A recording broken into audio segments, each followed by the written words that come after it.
Oh, hey. Oh, what's up, son? What's up, son? Here we are. Here we are. We're back. Face to face. Face to face. Just looking at the new... Couple of silver spoons. What happened? Just looking at the new DC Connect. Yes. They came in this week. Yeah. Very interesting things in there. There's a lot coming up there. Lots coming up. Lots are coming up. Matt, quit messing with my mic back there. I don't know what you're doing.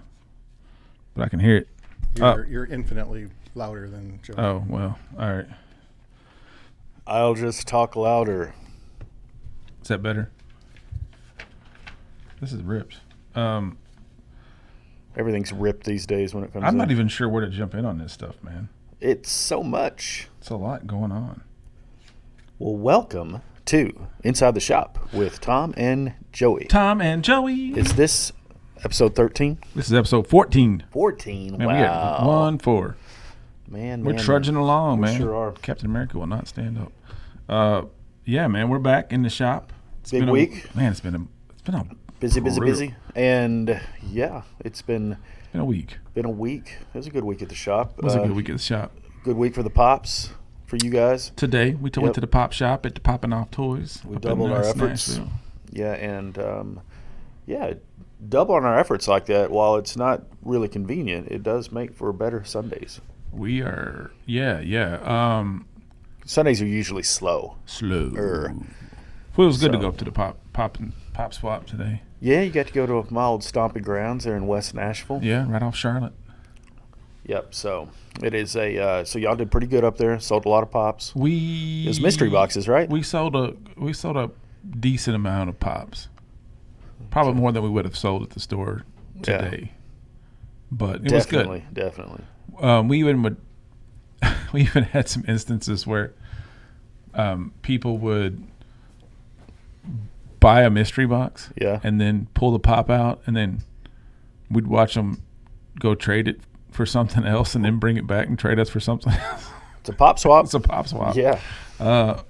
We had fun with it. Wheels and I were up there today. I saw on social media where people had posted where they'd gotten some cool stuff in the boxes. So yeah, tagging us and all that good stuff. What was like so a mystery box basically is a guaranteed. There's a note you put in a box. These had 6 in them, right? Or they have 4 too? No. These were 2. Well, there was a single one. Yeah. And then there was one that had 2, and then we had a handful of soda mystery boxes. Okay. Which had 2 sodas in it. So we didn't have the 6 gunners. No 6 guns. Okay. But everyone was guaranteed value. And I think one of the dudes, he literally opened it right in front of us, and it was like $16. He paid $15 for it. Yeah. But there's some of those in there that were like, $50 or more, so it was there's a lot of people at this thing, man. If we have half that at Free Comic Book Day, we'll be all right. Well, I know we threw some gift cards in some of those mystery boxes. I don't know if anybody pulled a gift card. Oh, really? I don't know. Okay. They didn't say. You'd think that we would have put them in, one that we knew was a little light on the value. We just tossed them in. Okay. Yeah. Okay. So somebody's going to come out clean. Yeah. Well, one way or the other. Yeah. Maybe real clean. Pop Swap was good, though. We did a good day up there with West. Congrats to West and his 1-year anniversary. Okay. And, 1 year. 1 year. Did you get one of those cake pops? I did not. I did not. Cake pops are good. But my boy Chris up there hooked me up with the chocolate chip cookie and some little brownie bites. Nice. Daddy Dogs was in attendance. Oh, yeah. If anybody has not had Daddy Dogs in West Nashville. Or anywhere in Nashville. They're actually all over Nashville. And they kind of cornered the market. Yeah, they do hot dog vendor carts downtown. Don't they? Carts, but they have a little stand at Printer's Alley. That's right. I know that. And I feel like they're going somewhere else. They just made a deal about it. Oh, they're going into the soccer stadium coming up. The new soccer stadium. Yeah. Good money in hot dogs. Yeah. Those hot dogs are gigantic. They are nice. Yeah, but I remember used to off of Centennial Boulevard is where I used to go eat those. Yeah, he's still there. That's like HQ. Yeah, okay. Daddy Dog's HQ. Yeah, we Hall of Justice. Deep Eddy vodka. We used to do like events, like at these different places, and we did it at Daddy Dog. So that was my first. Deep Eddy vodka. Yeah, we do like. You used to work for Deep Eddy vodka. Well, I do like side gig, little extra money things. You go around. Back when you had like the tight. The chin straps. And the tan going. And probably little Guido action. Little Guido look. Yeah. Little fist bumps. Little fist bumps. Yeah. Yeah, maybe it was kind of in a transition from there to, to here. To who you are now. Yeah, maybe. Chilled out on the chin straps. But, yeah, but it was, basically you go in and you'd have 10 cases of vodka. You do these events and set up a table. They'd always have a Deep Eddy vodka girl that would dress up as the girl that's on the bottle. Uh-huh. And, I didn't have to do much work after that. Probably not. No. What you need? She's selling. You're just taking the cash. Yeah, I'm just like slinging drinks. Nice, Yeah, nice. It's pretty good. Yeah, they didn't have that. They didn't have that going on at the Pop Swap. Yeah, maybe that's what we. They didn't need. even have sodas. They just had water. Yeah, like hot dogs and water. They didn't even have a full menu, which I was like, because they don't do the slaw. Yeah. Because I wanted a Carolina dog and they didn't have the slaw. So. Yeah, keep that slaw, man. I like that one. That was actually pretty good. Yeah. It's one of my faves. Yeah. Yeah. Probably because it doesn't have cheese on it. People don't put. Or I just get it without cheese. I can't remember. I don't understand like some of the things. Like some people put mayonnaise on grilled cheeses. What? That's That's right. a thing. Yeah. Sarah snuck one in on me, and I was like, "What is this?" I didn't think you'd notice. I noticed. What? Why? Yeah, and it's not in replacing it with cheese. It's butter, mayonnaise, and cheese. Like grilled cheese. Yeah. Why so would let she me think clarify that. Why is that a thing? I have no idea. Were you like, are you trying to kill me? Yeah. It's like serving you hot water. Yeah, it's like, maybe how can I put another 300 calories on this? I know. I don't know, but the slaw on the barbecue sandwich, the slaw on the I don't hot dogs, care much for it on a barbecue sandwich, but it's like, it's definitely. I mean, I don't hate it, but it's not something that's not a go-to. Yeah. Okay. Hey, to each his own with provolone. Yeah, but for me, I'm more of just a plain barbecue with some barbecue sauce, sweet sauce. Yeah. Southern sweet with a little heat. Yeah, that's exactly. Yeah, that's the way to go. That's the play. That's the play. So shout out to A&B Barbecue in Mayfield, Kentucky. Absolutely. Off Highway 45. Absolutely, best in town. Yeah, man. Yeah, it's been a week, bro. Yeah, well, I don't feel like I accomplished much, but I did do a lot because I'm exhausted. That's every week. Yeah. Yeah, it's like I never feel like I get to that. Yeah, you always feel like it's just, because we were talking about it today, it's just like, I just need a break. I need to just chill out and not do anything. I feel guilty about that. But you think, man, I really got don't stuff need I to need be to be doing doing, this. stuff around the house. Yeah, but that's the thing. I think you got to come to the place where there's always something to do. There's always going to be something to do, and you just got to carve out that thing to reset your brain or give it a break, whatever. I get it. I can't understand though. There's a layer though that's added with you and what you do because you have to edit video, and that would drive me insane. In some ways, editing video can be very therapeutic. Okay. Because it's just you, and if you get in the zone of editing, it's, I don't know, it's kind of like doing a puzzle in a lot of ways. You're kind of doing this and that. But once you get in the groove of it, it can be very therapeutic. You know what I think the thing would be? It's just the assembly part that gets a little tedious. Because I've been in the same room with you when you're editing, and you hear the same clips of the same people saying the same things and the same music, and because you're lining up the beats and you're getting the vibes and you're getting the right thing. Yeah, you're trying to get to that. I mean, you're trying to literally get to the right frame, not even the right second. It's the right frame, and it's like it's tedious. It can be, but once you've done it a bazillion times, like you and Matt, back me up on this, man. Matt can speak to this, y'all. He's an editor too. Video editing if you get in the groove of it, it can be very therapeutic because there's some. I don't know what's the word I'm looking for, Matt. Can you add to this? No. I mean, I certainly absolutely agree. I think once you kind of get it where you want it, right? Well, first of all, there's a hump. Right? There is a hump. You got to cross that assembly hump. Once you get over the hump, then it just flows, and sometimes that can be an uphill battle. But I also think that once you start hitting those points that you want to hit, it can become like just really kind of, you're just really into it. You're like really just jamming to what you're creating. Yeah, it's kind of like it's a little buzz to it, because he's like, you're creating something, but you got to cross that hump because there's a lot of assembly at first. And when I say assembly, it's not one, you've got to go through the actual video files and kind of carve out the story. And that's very tedious because you've probably, if you're like me and Matt, you sat through it during shooting and the last thing you do is go through it again. The second part of it is it's little things like choosing music, or you get hung up on graphics. But once you get past all of that, like it does just kind of click, and it's just like it almost sings. You're in the spot. Yeah. But so it's a little bit of, you're right. There's a little tediousness to it, but there's also a lot of I don't want to use the word peace, but when you're talking about I need to do this edit, I understand the procrastination there. Well, on some level. Let me put it to you this way. Have you ever said, I got to mow the yard. And you're like, oh my God, I don't want to mow the yard. But you get out there and you start mowing the yard, and it's like, you get in the, you know what I'm talking about? It's satisfying. It's satisfying because you see that you finished. It's very much that's like a good that. Analogy. Yeah. Would you agree, Matt? Absolutely. And then I want to address tedious real quick.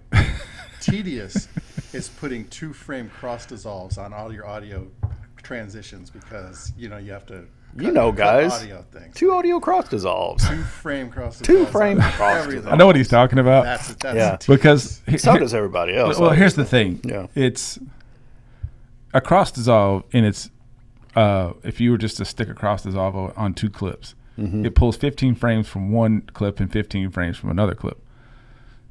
9 times out of 10, or at least half the time, one of those clips, the camera flies off, or the person looks at the camera, or a bird flies through the shot, or something goes off that's like, so you've got to trim it down. Okay. And your cross dissolve, where it's supposed to be very smooth, all of a sudden becomes very abrupt.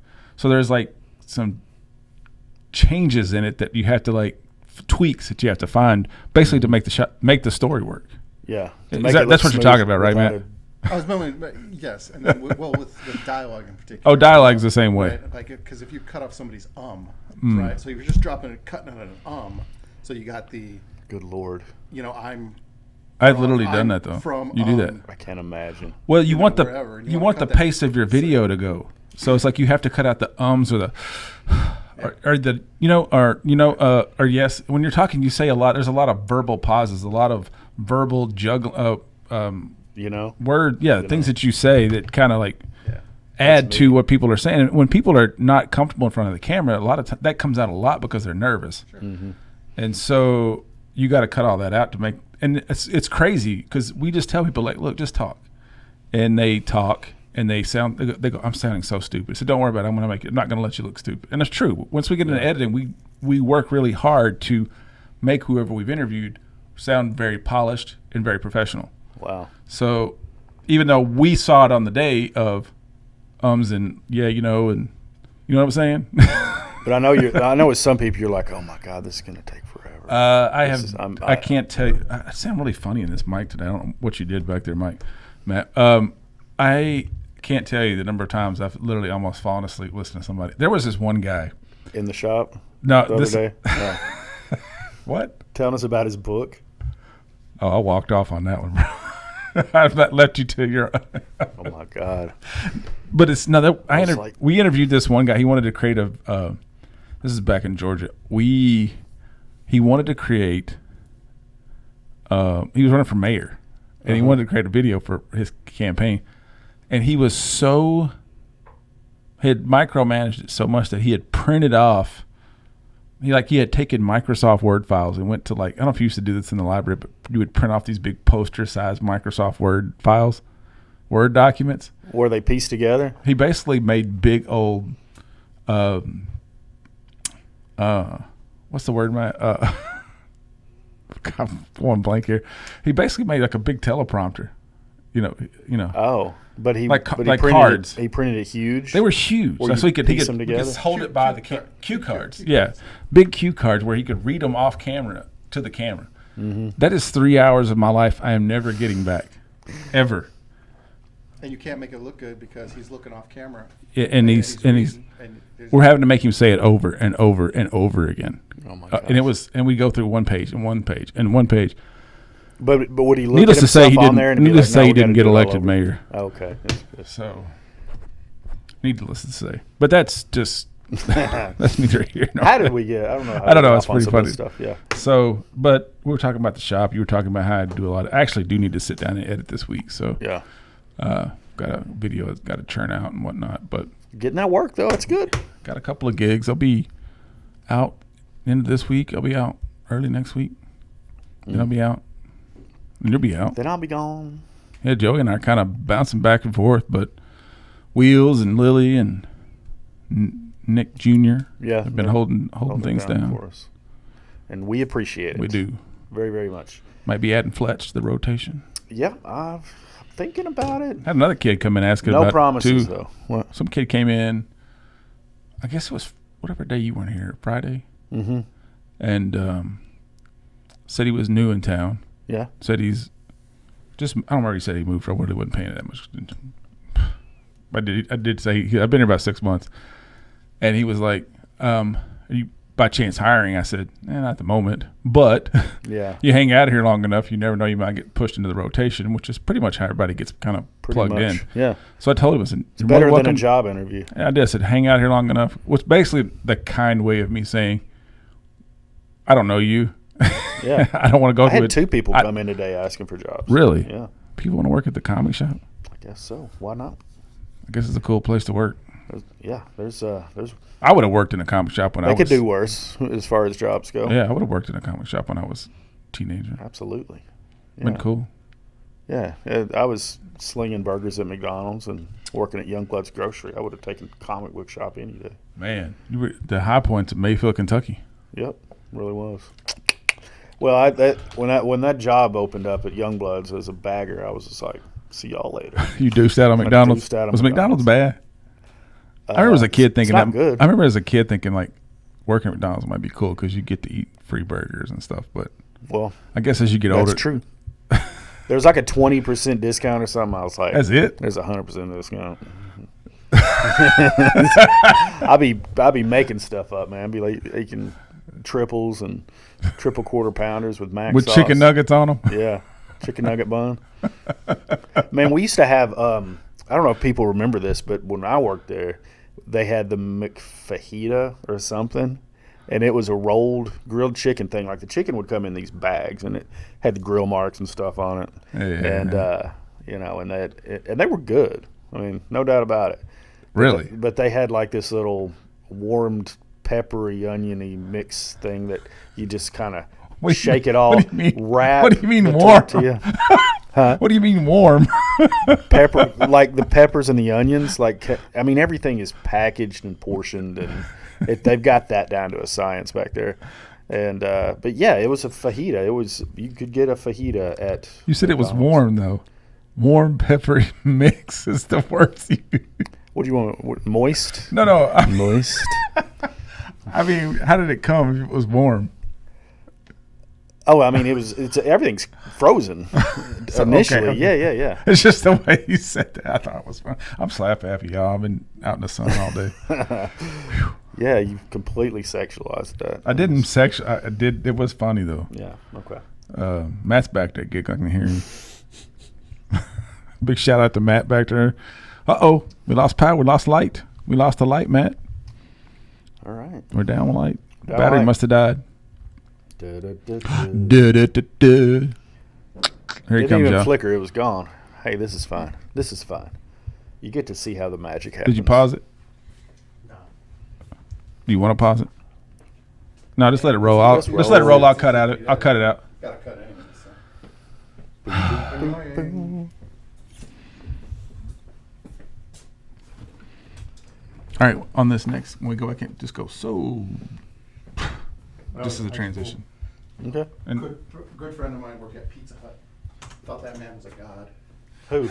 My friend of mine in high school. You thought he was a god? He worked at Pizza Hut. Oh, so yeah. Getting all the free pizza that he wants. Hell yeah. I mean, so I'd get the tray, and it had the paper over it, and I would just there'd be a big old pile of ketchup on the top corner. There'd be whatever concoction of a sandwich I made, and then I would shovel the fries onto there. There wouldn't be any container or anything. And it was heavenly bliss. Did you pay for that? Oh, yeah, totally. Okay. Nobody paid for anything. Trent. Cross Trent. the other lights. Trent was my manager.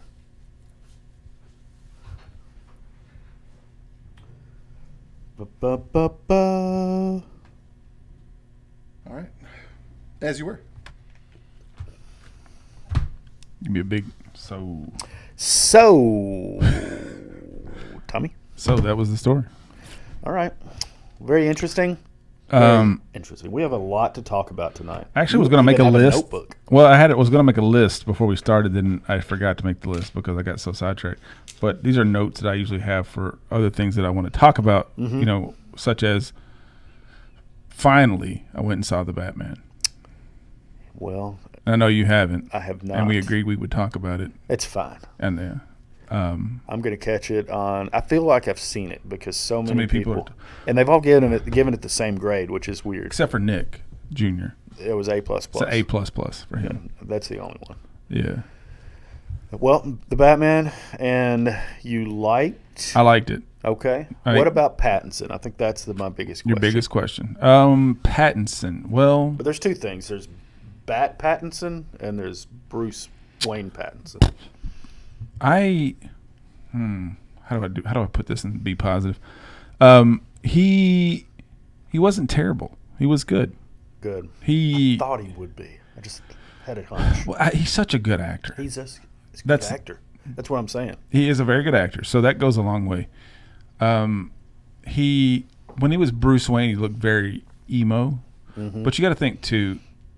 He's playing a Bruce Wayne that's probably in his early to mid 20s. Okay. Robert Pattinson, I think, is somewhere in his mid 30s. I think. And so I think the idea was that he looked young. Did he wear eyeliner? I don't remember. He did when he was Batman, but well, they all did. That's fine. he had like black, like he looked like Chris Gaines. Garth Brooks when he was the alter ego of Garth Brooks. I forgot about that. Dude's a psychopath. But I think that was the point. It made him look a little younger. So I don't think the dude smiled the whole movie, not once. But what I do like about his Bruce Wayne, I'm sorry, I'm kind of droning on here, but he made a lot of interesting choices and reactions and stuff, and I think he did a good job. I'm gonna give him a thumbs up. Thumbs up. I can't say he's my favorite Batman. I really like Batfleck. A lot of people don't like Batfleck, but I like Batfleck. I think he could have been good. Ben Affleck. I would like to have seen him in this movie. The story was good. Yeah. But, this is one thing that Matt and I agree on. I think you could have pulled Batman, of course this is the Hulk, but pulled Batman out of this story and put James Bond in there, and it would have been the same story. He didn't bring anything, the character didn't matter. So it was a good spy thriller detective. It was a great detective. It was a good detective story. Was it a whodunit? It wasn't a whodunit. It was a how do we stop this dude detective story. They knew who the bad guy was. It was how do we catch him. And the closest thing you're going to catch to is probably the Zodiac Killer or Silence of the Lambs, maybe. So you had these. There were some elements of Saw in it. Really? That's interesting. Just from some of the things the Riddler did. Well, I've got some questions. Could you just answer? I will entertain your questions, Mr. Holt. Let's see. Colin Farrell as the Penguin.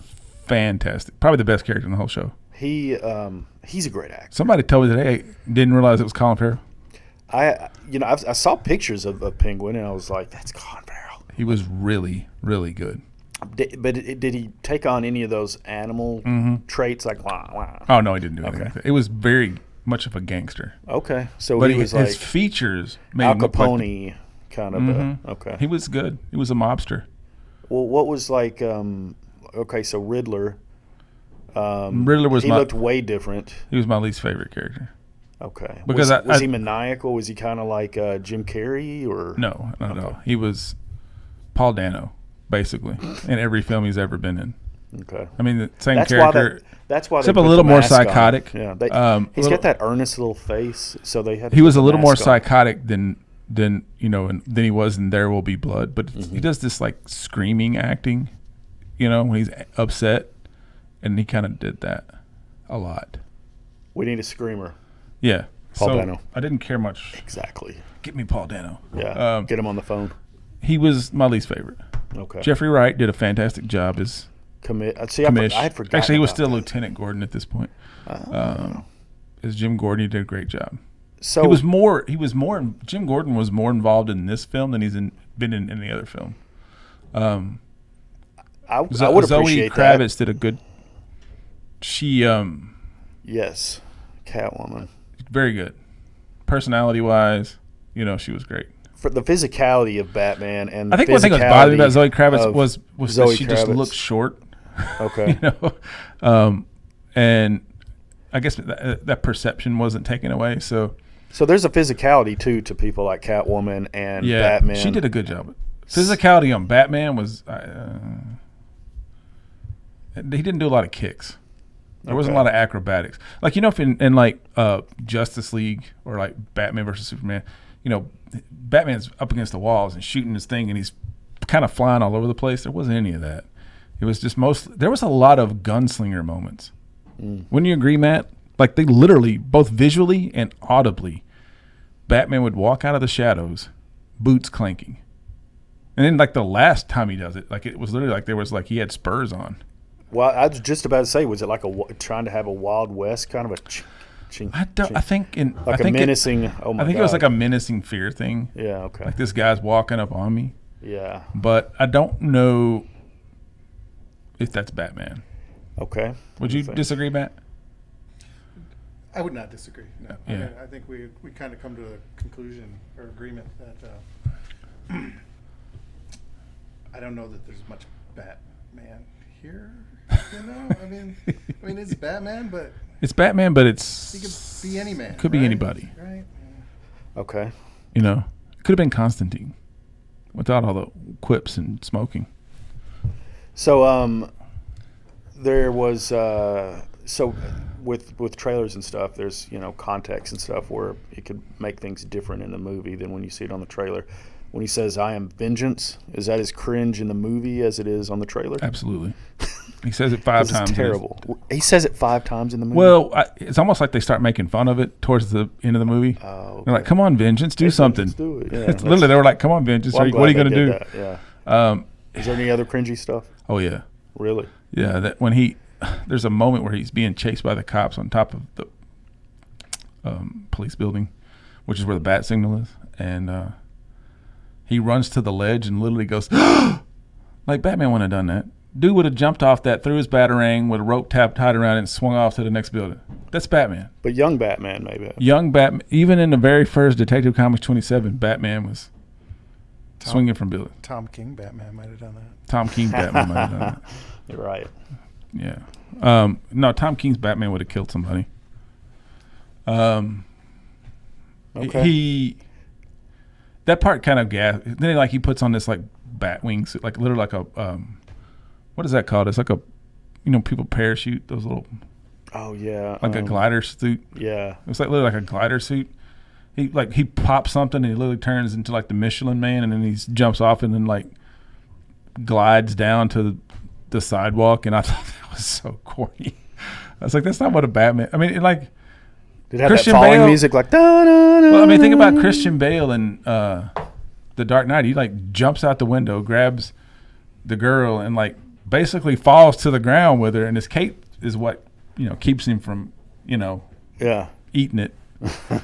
And I wanted to see some more of those moments. I think I just feel like we've come to this point with stuff where we're trying to be so real that it's like you lose the illusion of what you're actually trying to accomplish. And I think that's becoming more and more common in films and TV, because I honestly think these writers, these creators, are trying to be clever. And in their attempts to be clever, they're losing sight of what this is all about anyway, which is entertainment. Yeah. There's enough real world crap going on out there. Strike that balance, I'm sure. It is. It's not easy. Like Black Widow was like physics was like not even a thing in that movie, because you had people that were actually human beings like Black Widow and people that were running down the sides of buildings while a building is falling. Have you ever been in a plane where they like did a nosedive or something? Like you can't even move. Have you seen Infinite on Paramount yet? with Mark Wahlberg? No. It's just to sum up the whole 2 hours of that film. Essentially, it's about a handful of people in the world that every time they die, they're reborn, reincarnated. They retain all their memories from all their past lives and all the things they've learned.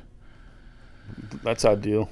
Well, one of Mark Wahlberg's character has the ability to manipulate physics. So the final scene, which is very cool, don't get me wrong. Yeah. He and this bad guy, which played by Chiwetel Ejiofor, the Carl Mordo from Doctor Strange, rolls off the tongue. They fight each other on top of like a 747, like a fist fight, which is impossible. No physics, right? Because there's no physics. Yeah. And that was a little well, if you have that going in, the sky's the limit. Well, sort of. But my point is like, granted, we're talking about comic book movies here. Like, I mean, there are cosmic beings in this, So, like, I mean, how real can it be? Multiverses and But my point is, like, so there has to be some suspension of disbelief in some films.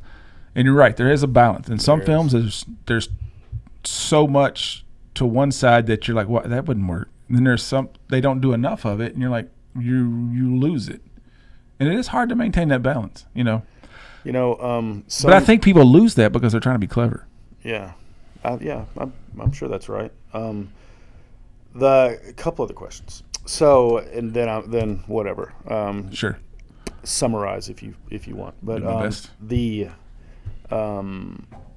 So it has a big runtime. Is it pretty justified? Is it kind of a no. Okay. No, there were times I thought I was going to fall asleep. Okay, so they could have sped it up. Also, let me be clear. It was a long day at the store. I was here. Me and Wheels were here all by ourselves all day, from whatever till 7. Mm-hmm. That's not true. Nick came in about 2, and Lily, and then we left about 6. Went to dinner. Then we went to the 7:30 show or whatever, and it was like, after you sit through 35 minutes of previews, right? It was just like you're in there for 3 hours. There was just a lot of slow moments. The pacing was slow. It was had a very similar tone and pace to the Arkham games. Mm-mm. And those can be slow. Those games. Gritty. Too. Gritty, very gritty. I just didn't. I think it could have been faster. There could have been more. There could have been more to it. So the other night, I guess I don't know if it's a good comparison, but like I watched Spider-Man No Helm at the house, and I was just like, dude. I mean, obviously we loved it the first time, and I haven't seen it since then. But I was just like, man, dude, this is like one of those movies that's so rewatchable, and so many movies aren't. That's one thing I think is bad about the Batman. It's like so it's hard not to rewatchable. Well, Nick's watched it 3 times in the movie theater, and that's how much he loves it. I was thought to myself, there's just no way I could sit through this again. I don't know if that's just being like. Is it because they're? Well, I think I heard y'all talking about it earlier. But let me put it to you this way. Let me put it to you this way. The darkness of DC movies. The Return of the King is close to 3 hours. All right, and I could sit through that a lot. Yeah. This one, no. There's been a lot of films out there that are pushing 3 hours. That you're like, man, this was the best 3 hours. It went by so fast. Yeah. This one, you 100% realize that it's 3 hours long. Yeah. That's a negative part of it, but. So I guess that's a difference in being a B movie and an A movie. Honestly, I think it could have been. I don't know if you noticed this, but like a lot of these Disney Plus shows, they're in like episodes, but really they're just feature films that have just been broken up into chapters. That's why some of them are 20 minutes and some of them are 40 minutes. But they're all kind of shuffling that 30-minute mark. It's like stopping points, basically. Right, because like Moon Knight's only 4 episodes. Kenobi's only 6 episodes, but they're really created like feature films, but with the intention of we're going to break these into the chapters. And they do design them like TV shows, which have a an ending that's sort of a cliffhanger, so you'll tune into the next episode. But really, that's kind of how they're built. Or at least as far as story wise. But this, man, it was tough. Yeah. Well, I'm excited to see it. I'm just gonna. And let me reiterate, people. I didn't hate it. Go see it. It's a good movie. It's a really good. It's a really good detective story. I do think, like Matt says, here's the things. Here's the 2 big takeaways I have. And they're kind of tied together. One is, I really wasn't inspired at the end of it. With a superhero movie, I want to be inspired. I want to be motivated. I want to have some sense of heroism. You know, this was a heroic movie. Yeah. I didn't get that. And so the way you felt at the end of this movie walking out and Spider-Man were like night and day. Literally, yeah, sure. night and day. After Spider-Man, I just wanted to. Yeah, I wanted to be Spider-Man. Yeah. I don't want to be Batman at the end of this movie. Yeah. It's like, I want to go take a nap. Mm-hmm. Yeah. I'm exhausted. I want to watch something happy for a minute and go to bed. I think that's what. And so, having said that, I wasn't motivated. I wasn't inspired. Even like at the end of Endgame, Avengers Endgame, I was like, man, that whole scene with all the Avengers line up, I almost teared up, man. I was like, this is epic. Yeah. Didn't have any of that. Yeah. All right. And granted, it was a. Boy, they knew that I hit the beats in those movies, man. But my second sort of thing, I want to say it's a complaint. My second issue was I wanted to see a visual transformation in Bruce Wayne Batman. I say that way because they're the same character, but I wanted to see because. And you're not talking about just putting the tights on. No. I'm talking about like in any hero story, the hero's journey is all about transformation. Mm-hmm. All right, so you go on this journey and you transform into something else. All right, the old self dies and then you become something new, and that really didn't visually happen. Now they talk about it. Mm-hmm. He has revelations. He has answers to questions, and he does have a change, but it's not a transformation in my opinion, because the character who he was at the ending is pretty much the same character that was at the beginning. Like, I don't think he really solved anything for himself. Yeah, sure, he defeats the bad guys and pat on the back, Batman, he's going to go forward, and everybody's still kind of got it, on his back, they've got his back, but there was the inner conflict of who the character was didn't change, in my opinion. Now, Nick will argue, you've seen it 3 times, he'll argue a little differently. Well, those things have to be kind of forged through the storytelling, the transformation, decisions being made, being forced I do think there were moments where that happened. Yeah. There were some beats. But I think when it came time to like step up to the plate and make that hit, it was like, did they do it through flashbacks? They bonded, because it seems like it's kind of a trope to see them if they want to tell some backstory, but they don't want to put the time into it. They kind of clip back to put clips of flashbacks and stuff like that. They didn't really do a lot of that. Yeah, I think they did. They did a little bit, but not like you would normally see in a Batman. It's kind film. of the easy button to give a backstory. Here's one thing I'll say about this. Matt Reeves did a fantastic job of knowing Batman, the story. He pulled from a lot of source material, and he did a good job of that. I've heard people say what they think that he pulled it from. What do you think that they pulled some of the source material you pulled from? He pulled from a lot. I mean, there are definitely some elements of the Arkham games as far as pace and tone. Right. Year One, which almost is the same thing. Right. Long Halloween is almost the same thing. Yeah, a lot of that Frank. That's what I've heard. Long Halloween, Frank Miller stuff. Yeah. And was it Mazzucchelli? Is that his name? Does Year One? Yeah. I don't know if that's Brian Mazzucchelli, something like that. Yeah. And he did like stuff from the Black Case book, which was pretty cool. I actually thought that was kind of neat. He did a lot of reading, or he's a big Batman fan. I think he is. I don't know. I do think he is. I give him some credit for that. There was you have to take care of our he pulled from a little bit even No Man's Land. He did a good job, and there were some other. But he didn't pull from Hush so much that. No, I don't know. But he pulled. There were some times I thought that might actually Catwoman. I mean, it was all right. I mean, the whole Bat and Cat thing was. I honestly think that but he didn't. I think the romance. In Hush, you know what happened with Batgirl. Well, I think with Barbara. Yeah, the Bat and Cat thing was a little forced. What do you think, Matt? Do you think it was a little forced, a little rushed? Could have played that. Could have played more Bat and Cat and Mouse thing. Probably. Yeah. I think they could have played that out. Well, I'm excited to see it. It's definitely worth the watch, but at this point, you're better probably served to sit at HBO Max and watch it, because at least then you can pause and go make some more popcorn or go to Come the back to bathroom, go out and mow the yard, and think about what you saw in the first 2.5 hours. I actually disagree. I disagree in that. Matt disagrees. I think seeing it on the big screen, you would benefit from it only because I think, and I've said this before, that I think Gotham City is a major character. That's a good point. That is a good point. Seeing Gotham City, I think seeing the environment in his large. What if he has a theater room in his house? Well, if he has a theater room in his house, he doesn't. But there's a theater room at Sarah's where she works. I think for that, really? It's nice. Reason, see it in the theater. Really? We should be renting that bad boy out, having a party. Yeah, we could. It's over in Antioch, though, isn't it? Pretty much. They're trying to say it's not, but it is. Was it in Brentwood? Love you, hon, but it's Antioch. No, it's not Brentwock. It's south, like it's right South by Nashville. by the Waffle House where the old Bell Road? Bang Bang went down. Yeah. Not Bell Road, but I know what you're talking about. Yeah, Old Hickory. Murfreesboro Road. Murfreesboro Road. Mm-hmm. Okay. So anyway, Batman. You got to take care of Batman. Nashville. You got to take care of Spider-Man. I mean, you just and it's always good when you see somebody like handle it with care. We have seen our beloved franchises mishandled, so much. Star Wars sequels, and so it's good to see. I think when it comes to DC stories, there's a lack of trust.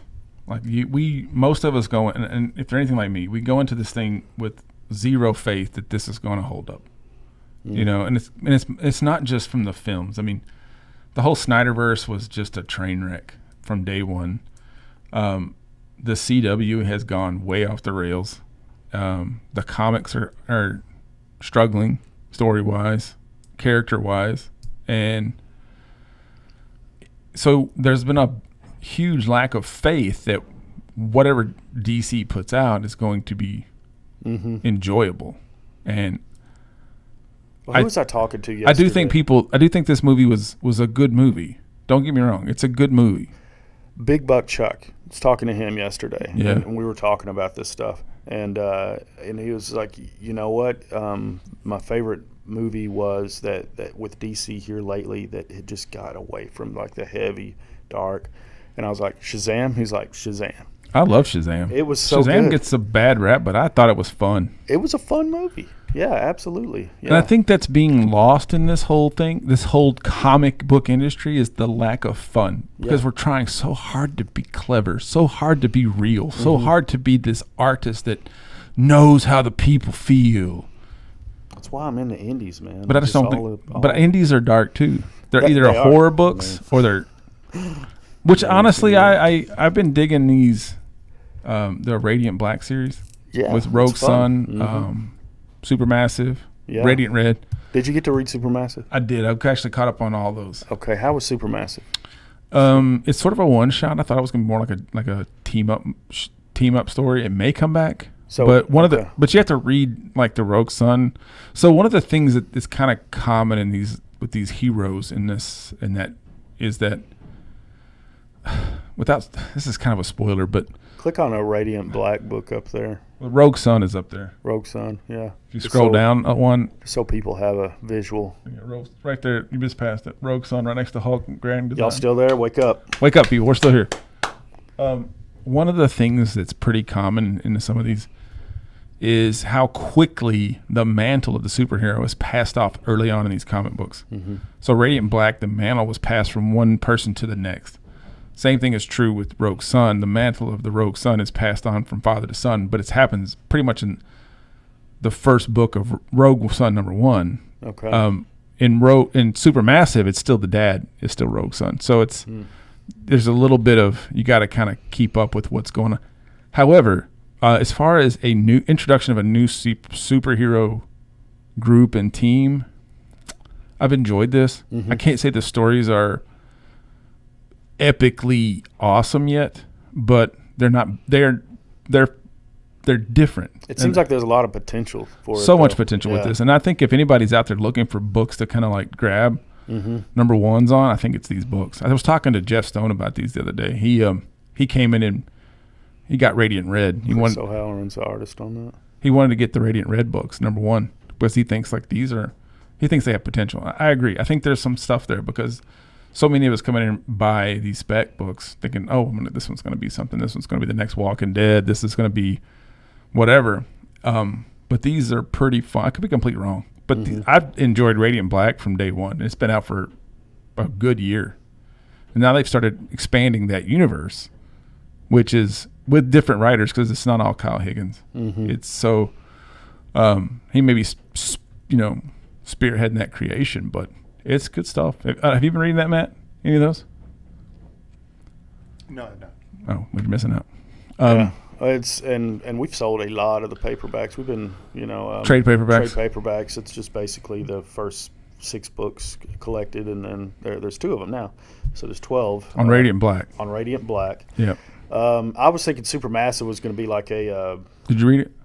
I started it and I couldn't. I had to sell the one that I had, because somebody was wanting it as a pull list or something. So I was like, and so. Well, I've got it at the house. Yeah, and it was just not one I could just fly through in 5 minutes. So. No, I read it at the dog park. Yeah, so it was. But I thought it seemed to me when I just looked at it, maybe this is where they start. This is the book that brings all of these together: Radiant Black, Rogue Sun. It does a little bit, but there's still a whole lot of unanswered questions in the Radiant Black universe, and each one of them. So, like Radiant Red is part of the Radiant Blacks. There's part of the Radiant team, and Rogue Sun operates kind of on his own out of New Orleans, and he doesn't use radiant energy or to fuel his super. He's got something called the Sunstone, and then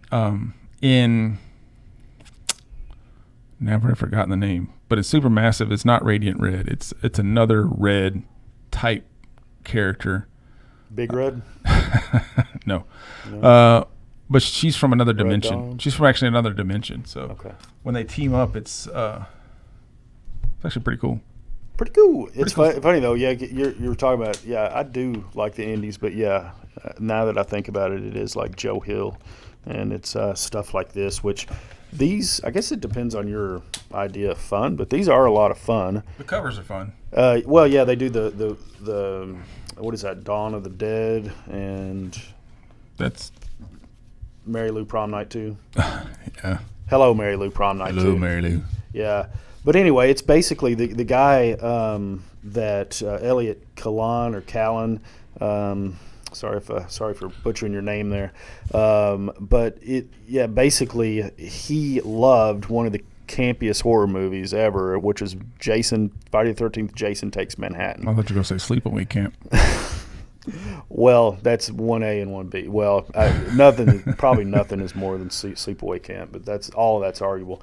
But anyway, this character looks a lot like Jason, and it started out maniac in New York. He's a serial killer, goes through New York and just kills people like in droves. He goes to the big crowded areas. In this most recent issue, he went to Yankee Stadium. And so anyway, so he's the writer here said that this is a book that's just basically, he loved Jason Takes Manhattan and wanted to see Jason do more in that city, and so here's this book. So well, here's my thing on this. I think those kind of books, I do think those are fun books for people like you who love that genre. But when every book is dark and gritty and super surreal and littered with cuss words, it's like you don't have a lot of variety. There has to be some fun books. Oh yeah, and there are. And I think DC Comics Radiant is shooting itself in the foot by not making this stuff fun. Right. Yeah. I would agree there. There needs to be a little bit more fun in it. Like I said, they just need a lane for that stuff.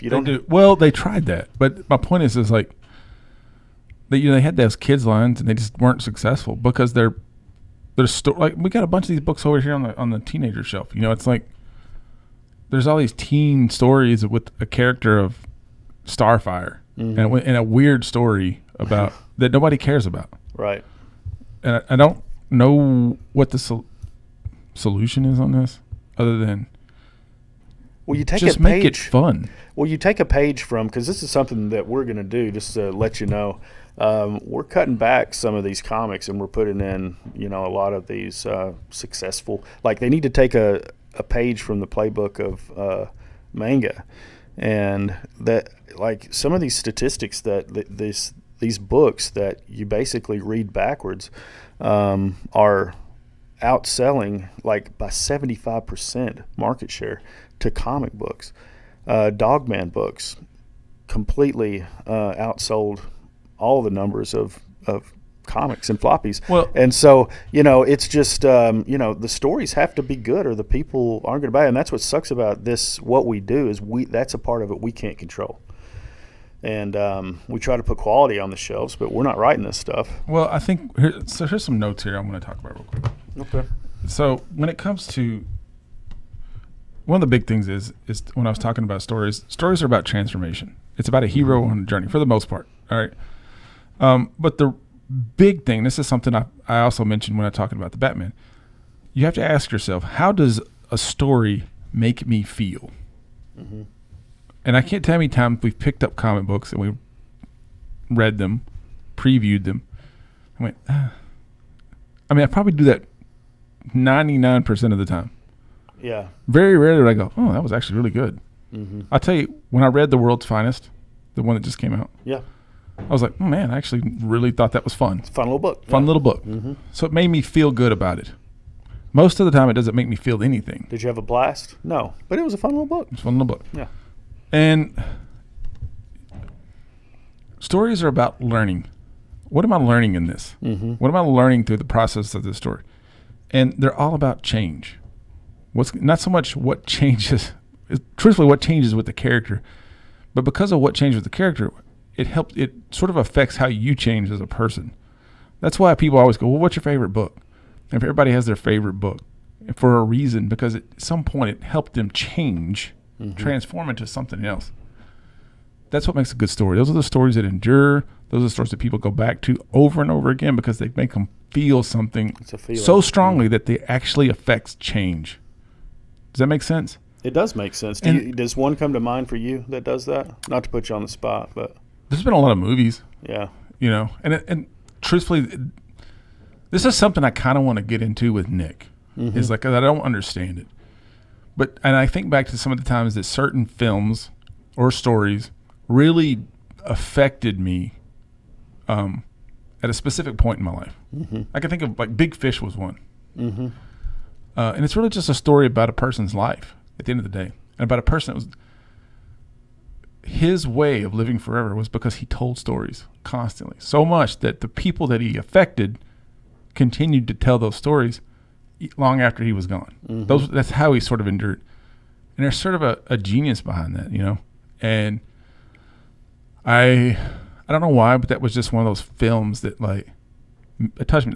I think also back, I was mentioning this earlier, like Lord of the Rings was so epic in so many ways. Now, I think Matt and I, were we the ones arguing about this, about the whole Clerks thing? Clerks 2, Lord of the Rings? That wasn't you. Somebody I was talking to about this, where it's all about when a guy walks across the world and throws a ring into the fire. Mm-hmm. It's boring. But the way those movies were done is like you were pretty inspired by the end of those to do something heroic. It's like, here's a simple example of how a story affects you. You ever seen Gone in 60 Seconds? Been a while, but yeah. First time I ever saw that movie, the first thing I want to do was drive my car out of the parking lot as fast as I could because probably happened a lot in the theater. Right, that's why Fast and the Furious is Fast and the Furious. If you go back and it is nothing like it started. No, when the first one was all about the cars, and the muscle of the cars, and like people wanted to go and fast. The lifestyle, yeah. The lifestyle. Mm-hmm. Then it became like. I didn't even see the last one, but I heard they went into space. Yeah. Just like when did it become James Bond? Eventually, you go into space. So that's just. But my point is like as simple as I can make it. Movies affect you in a certain way, mm-hmm. and I think that's like you want to go do something after that. Those are the kind of stories I think you go back and watch over because at some point you realize. At a point in your life that story moved you, and that's why you go back to that. I'm gonna go sit and watch that movie. I love that movie. It's like, why did you like Goonies? Why do you like Goonies? Why do people like these underdog stories? The underdog movies are just, Rudy. I just watched one about Kurt Warner. I watched that one. Hits all the beats. It's great. I loved it. It was a good movie. I don't know if it's great, but I really it wasn't liked no Rudy, it. but I really liked it. I watched that one too. It was okay. Yeah. Yeah, but it's that story, and there's a formula for those movies. The underdog story really speaks to that. Rocky. I don't think. Here's the other thing too. You have to connect with your audience, and I think if you leave out these early parts, if you don't hook them on early, if you don't make these emotional connections, you've kind of lost the audience, and you can't relate to them. And I think there's a difference. There are universal concepts that every human carries that are what stories are about, and they're not stories about anxiety, because not everybody carries anxiety, and not to discredit people who do carry anxiety, but creating a hero that has anxiety is not for everybody. Mm-hmm. And so there's some people that don't understand it, or there's some people that feel that it's being forced, or that they're placating, or whatever the conversation is. But everybody can get behind people who, have felt betrayed, or have felt joy, you know what I mean? Mm-hmm. Or have struggled in a sense that revenge stories. Like Rudy struggled, At every turn, that dude had to struggle. Yeah. There was everything was stacked against him, And you want, at the end of the day, you want this character to win. And if you don't have that, I don't feel like you don't have that feeling of, I want this character to win at the end. Mm-hmm. Yeah. I'm trying to think of a movie where it's like, these are common in sports movies where they didn't win at the end. It's like, Well, and it's like that in revenge movies too, where the motive is revenge, and you just want them to get revenge on where they were wronged, and they've done such a good job with the villain that you absolutely hate him, and it's the actor's been good at, like, you absolutely hate him as a person, and you have to check yourself and say, wait, this is an actor. But yeah, you want him to win so bad. And this may be where things fall short. One of the things these are notes. Basically, I'm pulling from notes where I've taken notes to try to be a better storyteller myself. Mm-hmm. But one of the things that says, don't be clever. All right, your story has to be personal. In order for your story to be personal, you have to make it vulnerable and honest. And maybe this is where younger people maybe they're not as vulnerable, say, as our generation was, because we kind of, a lot of people in our generation wore their hearts on their sleeves. You knew we were mad, you knew we were happy, all mm-hmm. those things. And I think maybe those who carry a lot of anxiety and stress today aren't necessarily exposing themselves like that way, the way we did. I don't know. I'm very curious to have that conversation, figure out what that is. I was talking to Matt about it. He said, yeah, that's actually a good point. I don't think you didn't really have an answer either, did you, Matt? An answer for what exactly? I'm trying to put this into words because I really don't know. But it's like, is there something about the younger generations that really love The Last Jedi mm-hmm. or this new Batman film? Nobody loved The Last Jedi. Nobody. That's not true, though. The younger people think it's the best Star Wars movie. There's a whole camp of people that think it's the best Star Wars movie. And this is the same conversation with people who are saying, I think Discovery and Picard are the best Star Trek films ever, which they're not. But it's like, are they seeing something? Are they differently?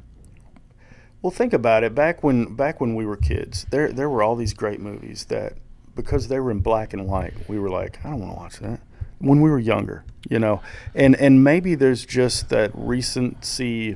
I don't know if it's bias or whatever, but just that, because they've seen it, it's newer, they don't have the exposure. Like, you go back and you see those movies, and those movies look a lot like, with special effects wise and dialogue and things, are a lot different than even the original trilogy, and the way that they look and the way and on and on. Then when you get into black and white and you get into stuff like that, so we can appreciate stuff like that a little more.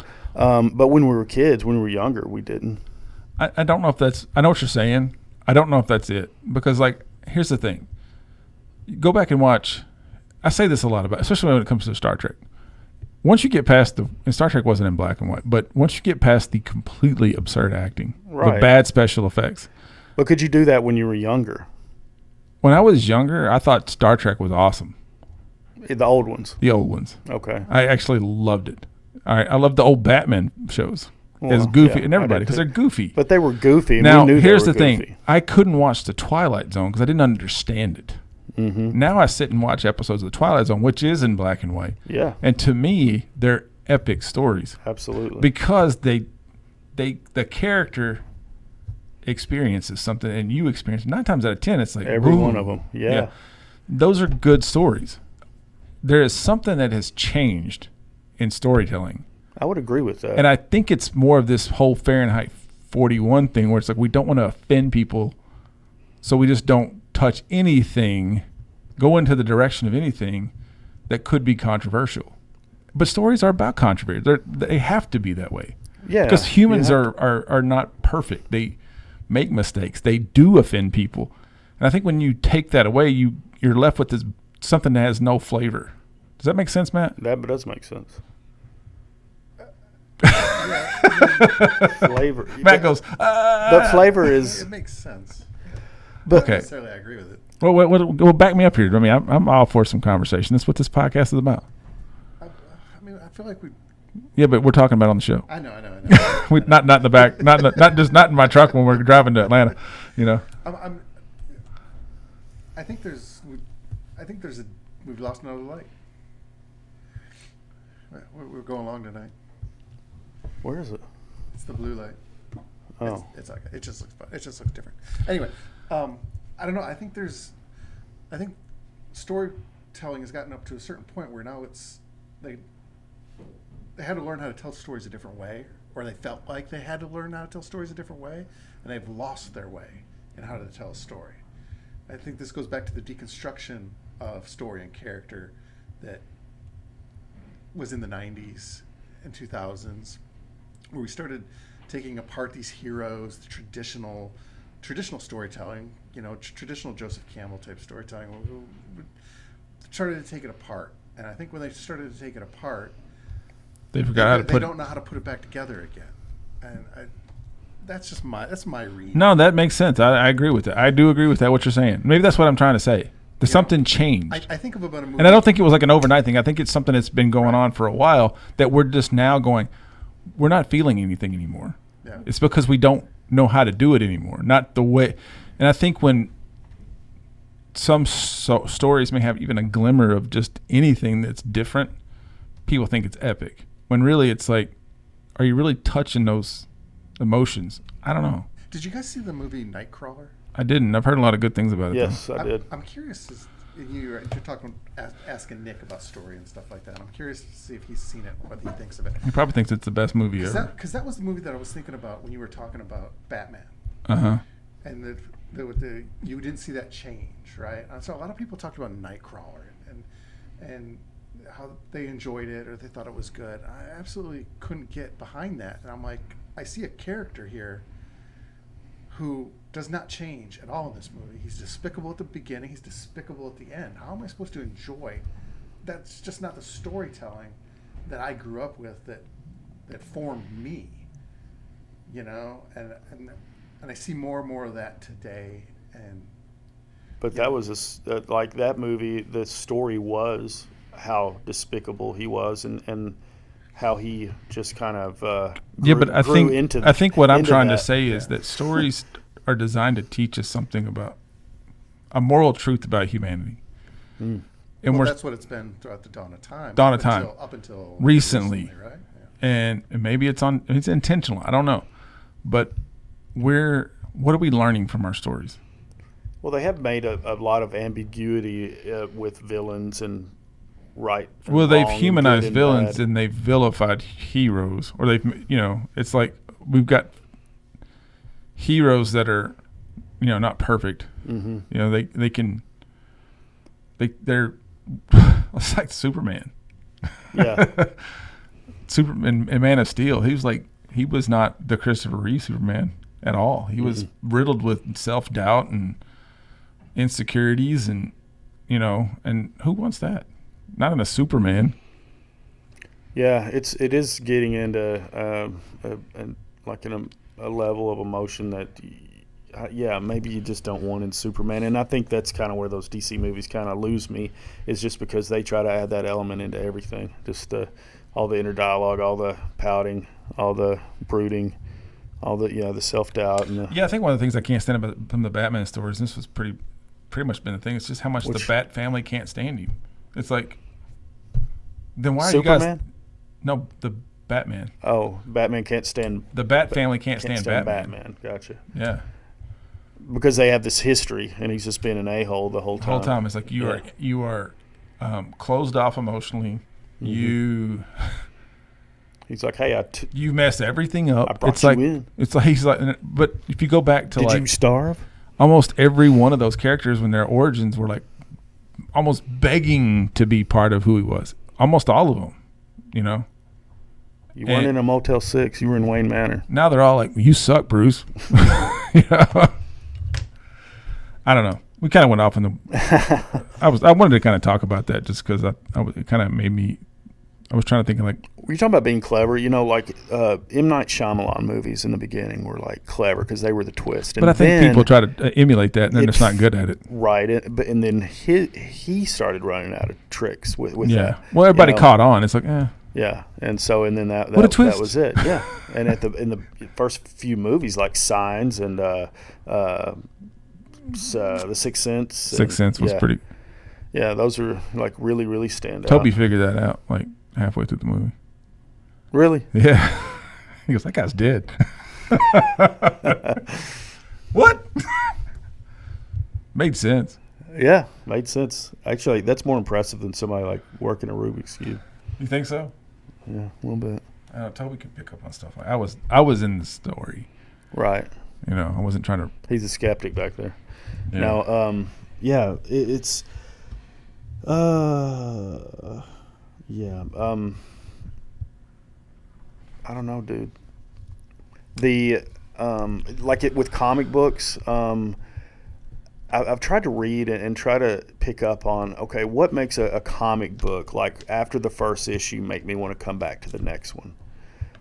You have to have that hook. I think there's pacing too with comic books. You have to have a cliffhanger. You have to have something that's going to make you, oh man, I got to catch up the next issue. But it's got to be, but they have 32 pages to get that in. And, you know. Well, think about this though. Go back and watch the Batman the 66 series.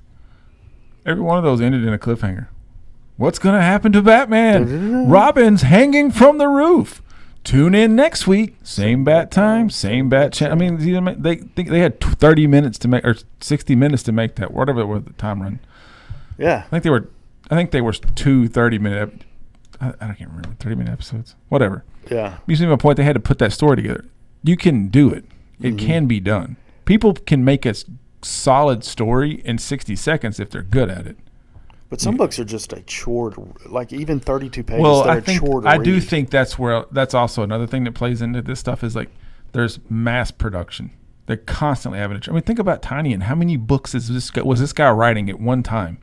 So, you know, he had some of the top selling books on the market. You know, Something's Killing Children, Apartment of Truth, Nice House on the Lake, Batman. He was writing all of these books. Which ones do you think were actually he was putting his energy into? Was it the franchise that somebody else created 80 years ago, or was it the books that he created? Wind. You see what I'm saying? Stuff, it's like your mind can only do so much stuff at one time. Granted, some people are much better than others, you know, but after a while, there's just too much going on. There's a well. Yeah. Yeah. And eventually you're going, and how do I do this quickly and fast and get this out where it actually makes sense enough to go, okay, we'll pass that, you know? Kind of hard to keep up with. Because it's and get paid doing it. I think the difference between it's kind of the men from the boys kind of a thing with creatives is if somebody says, okay, I need this from you and I need it by this time and you can do it.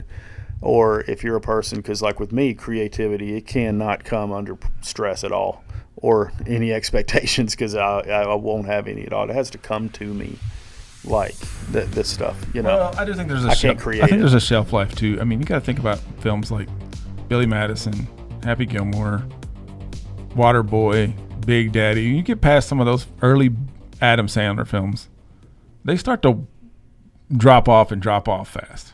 Same thing is true with, you know, you could say that about Eddie Murphy films. There's a point where he all of a sudden either he just doesn't want to do it anymore. He's run out of jokes.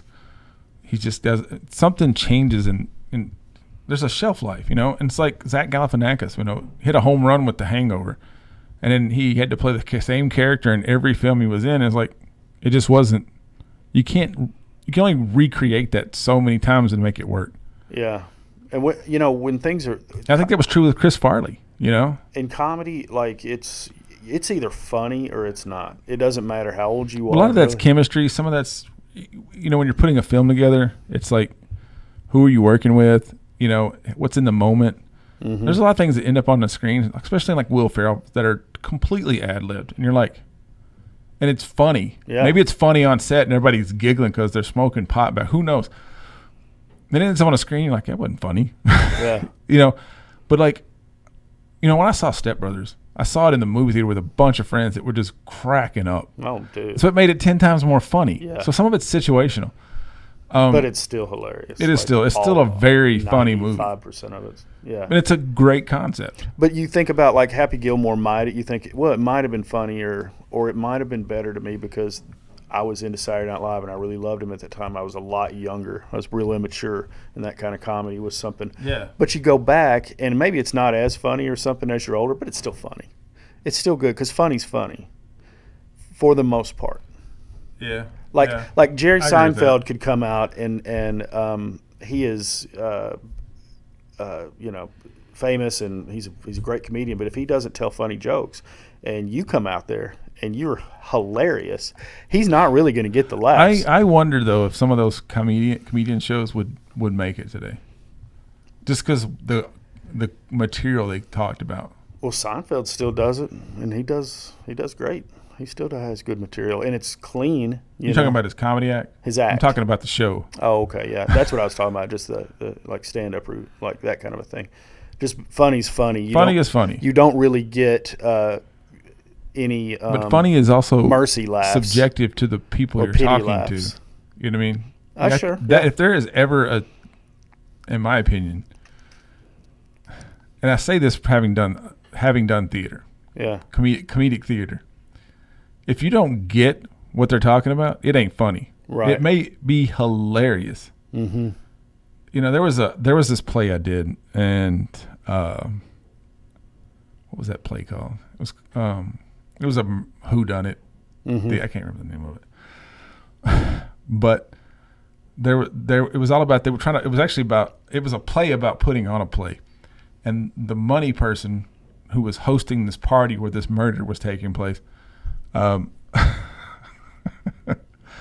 was German, and she was telling everybody like who she was, and she says, my father was the personal bodyguard to the Archduke Ferdinand. She said it was such like, I'm proud of who he was. Mm-hmm.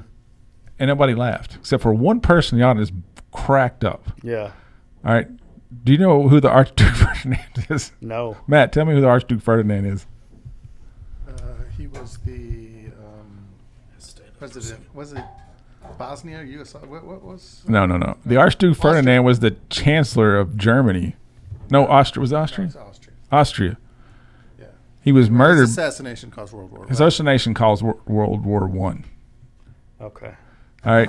So if you don't didn't know remember that, yeah. it's not funny. Right. You see what I'm saying? No, I know that. That's the truth. Now, the person in the audience that did know that laughed out loud. Yeah.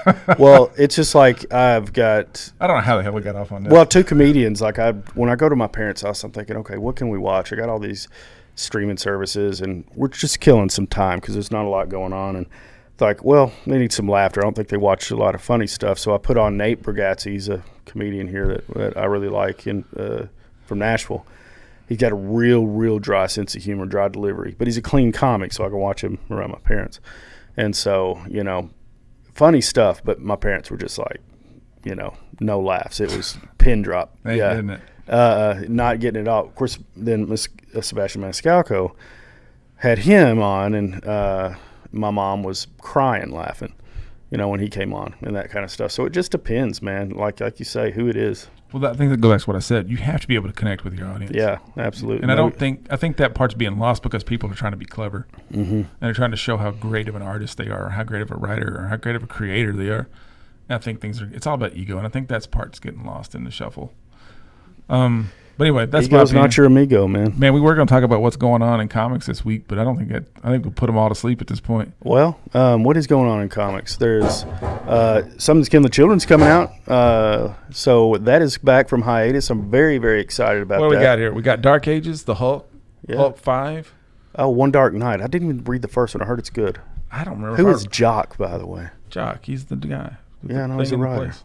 Here, one thing I want to say to people, by the way, if you're a big Sean Murphy fan of the Batman, the White Knight, Batman White Knight, we got cover B, but not cover A, and we reached out to Lunar, and we were told it's a printer delay. So if other people get it, if other shops get it, I'm gonna be mad. Other shops get it, we're gonna be mad. But we were told they would be in our next shipment. Yeah. We still have them. They just haven't come in this week. We do have cover B. If you got a cover B, you'll have it. Radiant Black 13's out this week. Super excited. Ghost Rider 2 already. Silver Surfer. It's gonna be a big comic week. Ninja Turtle fans. Big comic week here. What is that? 128? I don't know, man. It's 127. Okay. Also, the annual looks like. All right. Bounty Hunters, Silk 3, Silver Surfer Rebirth number 3. Yeah. Got a lot of pulls for that one. Rogue Sun 2. Oh, Hulk Grand Design. Oh, okay. Number 1. God, we ordered. I feel like I ordered that a while back. Like everybody is like. Newburn number 5. Righteous Thirst for Vengeance 6. X-Men Unlimited Latitude number 1. I didn't know. See, I just finished reading. We don't have enough X-Men titles out. I just finished reading Righteous Thirst for Vengeance the other day because. Oh, you're in good shape. Yeah, so I'm good. I'm teed up. Newburn. Animal Castle 4, Trent, is out for you, Trent. Astro City. Man, that was kind of a buy that I was like, it's a number 1. It's I Image, actually wanted to read that. And did you get a couple of them? Good. I got all the variants. Nice. Yeah. It's nice. All right. What do we got? Is anybody excited about the Batman and Heavy Metal? That's a magazine, though, isn't it? Yeah, go scroll What's back. your Heavy Metal Drummer's the one you are reading? Yeah. Batman. FaZe Clan. What? This is literally, dude. I had to ask Eli what this was. I thought it was another Fortnite book, but FaZe Clan is some kind of gaming group. It's a group of gamers. So essentially, it's like the Beatles appearing on Scooby-Doo. Okay. That's kind of the same mentality. Okay. I'm guessing. So they're a big deal. I couldn't believe that, but I guess. Wow. Maybe this is how they're trying to reach the kids. Man, talk about your Hail Marys. Right? All right, you can roll it up. No, not seeing anything. What is that? Edgar? Oh, yeah. Happy Hill number 2. What the? Let's see it. It's a little further away trying to read this stuff than we did at the last setup. Yeah, totally. I don't think of it. We can go back to the top, Matt. Looks like there's some good Marvel books out this week. Hey, looks like it's time for the podcast to be over. Well, I don't know how this, I have not figured out. That's out this week, Immortal X-Men number 1. All right. Jared. Hold on. It's Jared again.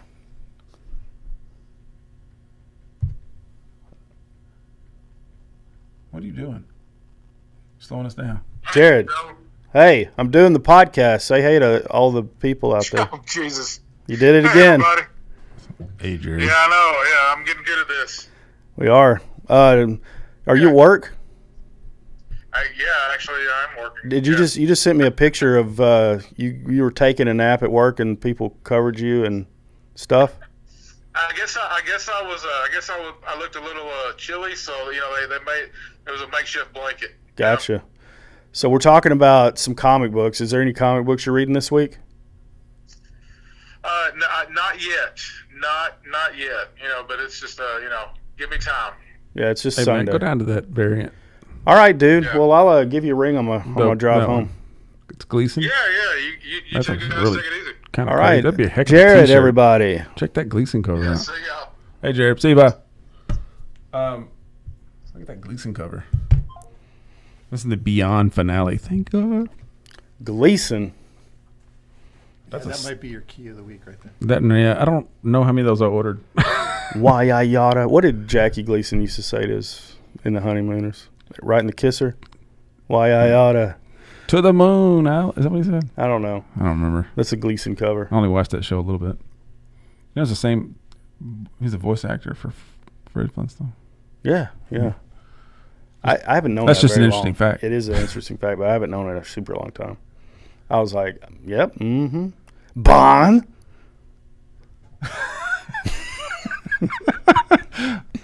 Well, it looks like we don't have to go back to that, guys. It looks like we got a pretty good comic week this week. So get in the shop, get those books. Yeah. Come out and see us. We haven't said this yet, but we're down here in Spring Hill, Tennessee, right off Main Street, right next to Church of the City, in between the Water Store and Sunny China, or the building without a sign. Chris Stapleton Pops. We've got some Chris Stapleton Pops in. Lucky Pop Sodas, and Jay from Jay and Silent Bob Pop Soda came in yet today. Give us a like and subscribe to the podcast. Buy our goods. Send us a comment or two. We'd love to hear from you. Follow us on social media at Cadets Toys. .com. Oh, yeah. And then everything, we can check out our stuff on cadetstoys.com. And let's talk about real quick what's coming up. Free Comic Book Day. Free Comic Book Day. And it is free comic books. We'll have lots and lots of those. Some special guests, some good stuff, a few surprises. And, of course, all the fun that you normally get here at Cadets Toys and Comics times 10. Times 10. All right, Tommy. All right, man. I'm ready to go home. I'm tired. It's been a long day. All right, son. All right, son. Bye, son. Bye, son.